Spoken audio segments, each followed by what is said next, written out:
এই যে গাইস আবার একটা মন্দির চলে আসছে। এই যে দেখুন কত বড় গেটটি,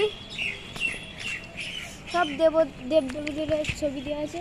ভেতরে আমরা প্রবেশ করছি। এইখান থেকে দেখুন কত ঠাকুর মূর্তি, এখানে কত অনেক ঠাকুর আছে। সিমেন্ট দিয়ে নকশা করা আছে।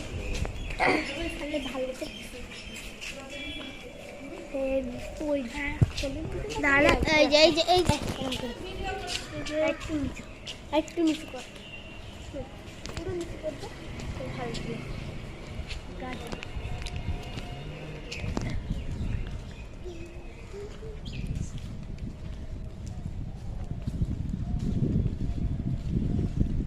মানে ভালো মন্দির এই জায়গাটা।